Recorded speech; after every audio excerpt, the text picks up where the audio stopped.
Hello everyone, good morning and again welcome back to মননসিমি lifestyle. তো আজকে আমি আছি এখন ফালাকাটায়, আর আমার সাথে আছে বোন। আর আজকে আমরা টুইনিং করছি, দেখো সেম ড্রেস পরছি। তো আজকে আমাদের একটা স্পেশাল ব্লগ নিয়ে আজকে আমরা আসছি। তো আজকে একটা অনেক বড় জিনিস আমরা কিনতে যাব, তো ব্লগটার সাথে দেখো। আজকে আমার বরের অনেক দিনকার স্বপ্ন পূরণ হলো।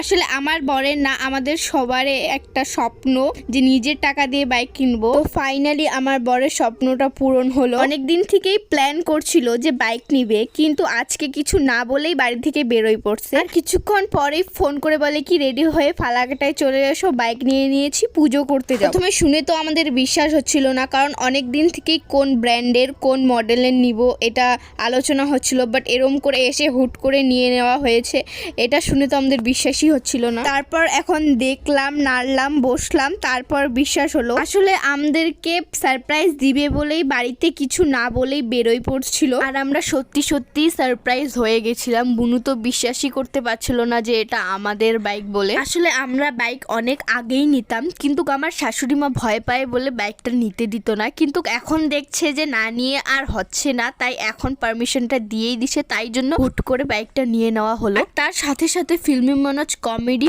পেজের ফ্যামিলি মেম্বারদেরও অনেক বেশি ভালোবাসা আর আশীর্বাদ ছিল বলে আমরা আমাদের স্বপ্নটা পূরণ করতে পেরেছি। তোমরা এভাবেই আমাদেরকে অনেক অনেক ভালোবাসা আর আশীর্বাদ দিও, যাতে আমাদের সব ইচ্ছা আর স্বপ্নগুলো আমরা পূরণ করতে পারি। ফালাকাটাতে বাইক কিনে ফালাকাটারই এক মন্দিরে, রাধা গোবিন্দর মন্দিরে গিয়ে পুজো দিয়ে নিলাম বাইকে। আমার বর তো অনেক খুশি বাইক কিনে, কিন্তু তোমাদেরকে একটা কথা বলি, আমার বর কিন্তু বাইক চালাইতে পারে না, একমাত্র চন্দনই পারে বাইক চালাইতে। চন্দন মানে আমার ছোট ভাই, মানে আমার দেওর। তো সবাই মিলে এখন চন্দনকেই ধরবো বাইক চালানো শেখার জন্য। তো আজকের ভিডিওটা এতটাই ভালো লাগলে লাইক কমেন্ট শেয়ার করে দিও, ফেসবুক থেকে হলে ফলো করে দিও, ইউটিউব থেকে হলে সাবস্ক্রাইব করে দিও। Thank you, take love, bye by.